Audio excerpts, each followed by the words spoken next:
دغه میاشت اسلامی کال ډومبۍ میاشت محرم الحرام.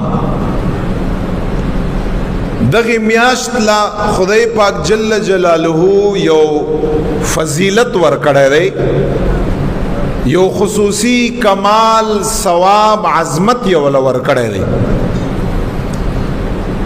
دا کمال خصوصیت ثواب فضیلت دا دغه میاشتې د یو څو وجو نه دی. باید چې تاسو مسلمانانو ته هغه وجه معلوم شي. زیر ته بیانوم په زګو الفاظو باندې. یو څو وجه دي د هغه وجو نه دغه میاشتې ته فضیلت ملاو دی. دا کومه چې روانه میاشت او نن د هغې اتمه ورځ ده، دې میاشت ته یو کمال ملاو دی.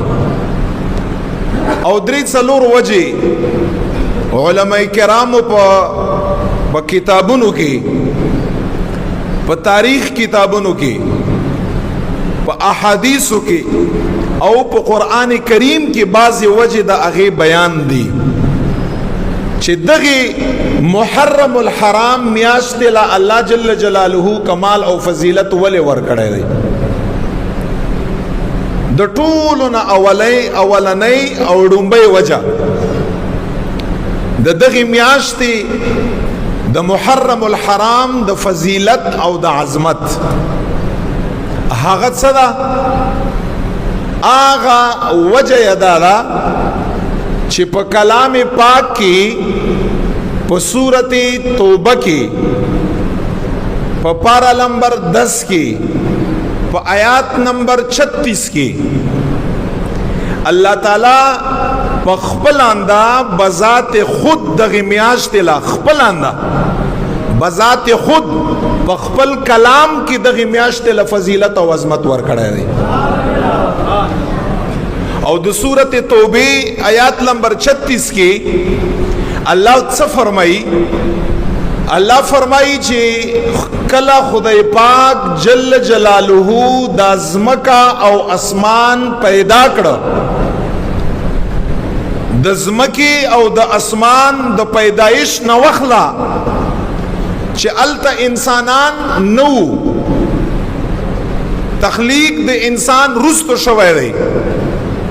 د ځمکې او د اسمان د تخلیق نه پس الله فرمایي چې کله ما ځمکه او اسمان پیدا کړه د هغې وخت نه وخلا او دا فضیلت بروانی د محرم تر قیامت پورې.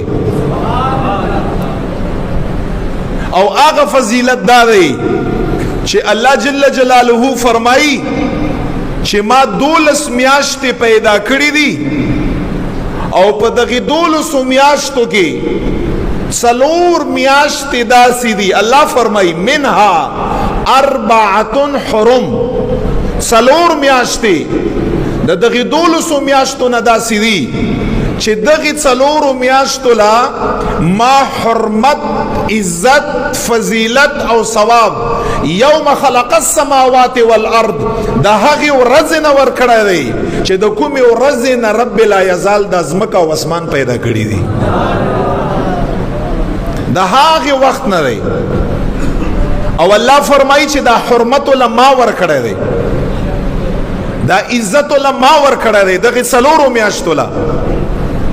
او هغه 4 میاشتې یو میاشت ذوالقاعده چې مونږ ورته د میانې میاشت وایو، ذوالحجه چې مونږ ورته د حج میاشت وایو د لوی اختر، او پسې دریم نمبر محرم الحرام چې مونږ او تاسو هغې ته د عاشورې او یا د حسنین کریمین علیهم السلام د هغې میاشت ورته وایو، او 4م نمبر رجب المرجب دا لږه په ګیپ باندې ده چې بزرګې میاشت مونږ ورته وایو د شعبان المعظم نه وړاندې چې کومه میاشت ده. 3 پرله پسې دي ذوالقاعده، ذوالحجه او یو دغه میاشت محرم الحرام او یو د رجب المرجب. الله فرمایي یوم خلق السماوات والارض چې کله نه ما زمکه پیدا کړې، ما اسمان پیدا کړی، ما ګنتی پیدا کړی، ما شمار پیدا کړی، ما 12 میاشتې پیدا کړي دي په دغه نومونو باندې. هغه وخت نه وخت الله فرمایي په دغه څلورو میاشتو کې چې ما کوم حرمت او عزت او فضیلت او ثواب او کمال خود دی، دغه ثواب او کمال او عظمت د دغه څلورو میاشتو نه علاوه الله جل جلاله فرمایي ما په نورو میاشتو کې نه دی خود دی. او هغه څلورو کې یو میاشت دا د محرم الحرام ده.